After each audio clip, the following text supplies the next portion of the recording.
Pokey says, question, how can politicians who say they follow Jesus get arrested for trying to have sex with a minor, i.e. Minnesota State Legislature? Christians can be bad people. Christians can do bad things. Sadly, there's no, I accept Jesus and now everything is great and you never make another mistake. I accept Jesus and I follow Jesus and you never harm another person. That's just not how it works. I wish it was. That would be so awesome, but that isn't how it works. We still have to struggle. We still have to struggle with who we are. We still have to struggle with what we've learned over the course of our lives. We have to struggle with what we think we know. I had a friend this week reach out and say, do you believe in deliverance ministries where, someone helps you get rid of the demons that continue to make you do things that you shouldn't do? And my quick answer to that is no, I don't, because I don't believe that.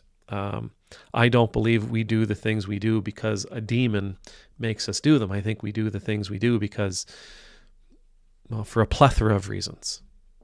Where we come from, what we've learned, who our teachers were, how it could in some cases be how we're wired. I believe that we accept Christ and then the journey begins in our transformation. I do not believe that we accept Christ and we are immediately transformed into his likeness, into his image.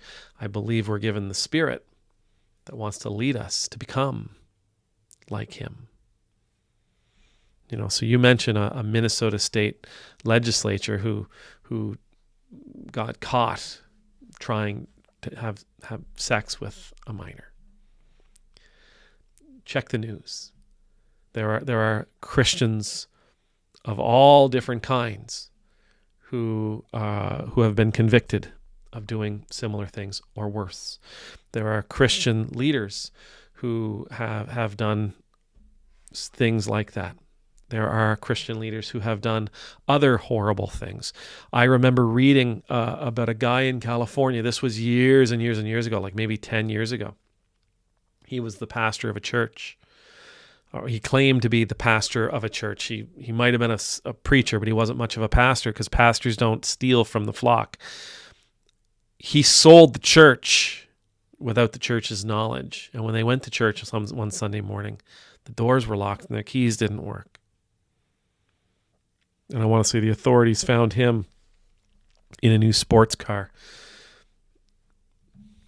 living the life. So it's not just a Minnesota State Legislature. Christians do bad things too.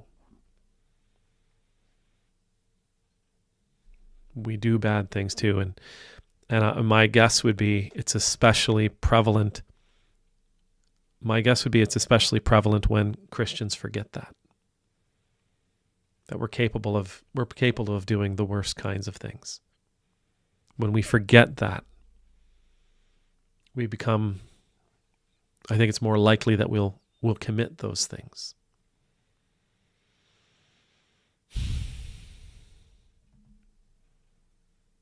This life of being a Christian, well, again, it's not like we get sprinkled with a little holy water and we are instantly perfect. And it's not like we get dipped in a big pool and come up instantly perfect and holy and pious. By no stretch. By no stretch of the imagination is that the case. We begin the journey then. You all know about the Apostle Paul, right? Everybody knows Paul. Paul wrote like a third or 2/3 of the New Testament. He wrote all those epistles, or is given credit for writing all those epistles. Paul was a Pharisee who persecuted Christians. He went after Christians. He held the coats while Christians were being stoned. Now, when you read about his story in the book of Acts, it can sound like it was, he was on his way to Damascus one day and he encountered He had a moment where he has an encounter with Jesus, and Jesus says, "Saul, why are you persecuting me?"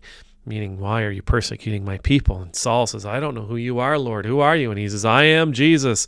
And his eyes get covered with scales, and he goes blind, and his companions have to take him the rest of the way to Damascus. When he gets to Damascus, he spends some time with the guy in Damascus, and eventually the scales fall off his eyes. He changes his name to Paul, and he goes about his ministry. He goes back to Jerusalem and goes about this ministry.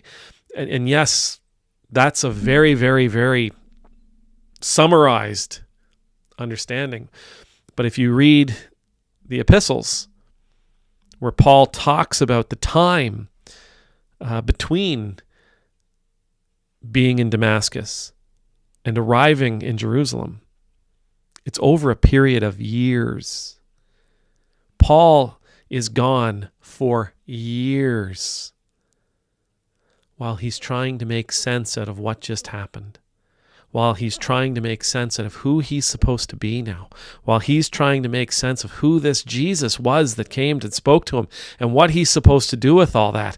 He took years to reconcile who he was as a Pharisee with who he was supposed to become.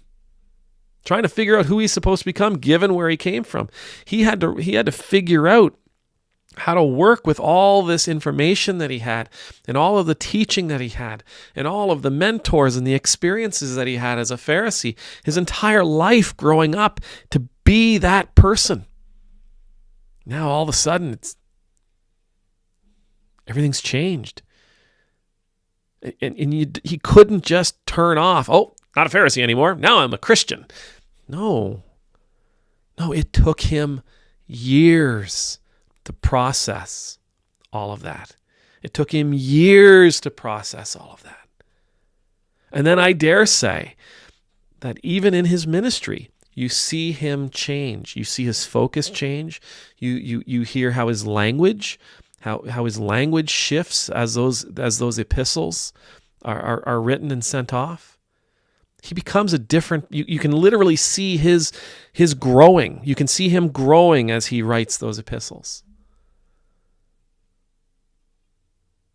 He's on a journey. He's on the same journey that you and I are.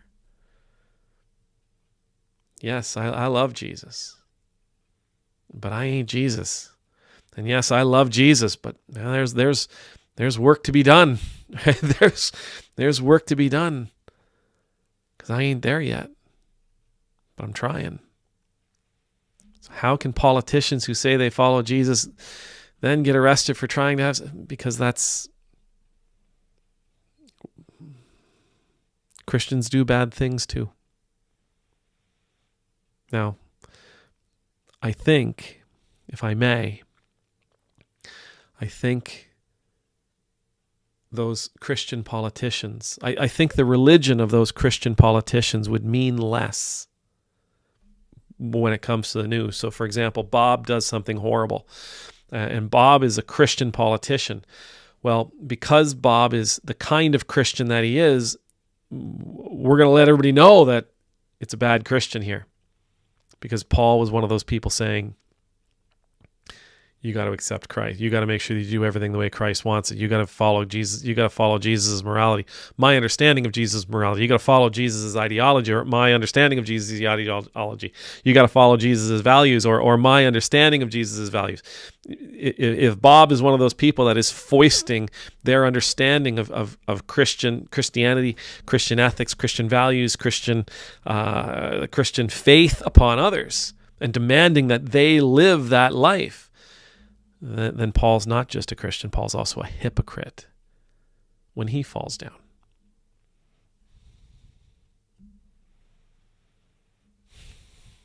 Christians do bad things too. It's awful, but we do bad things too. I'm sorry.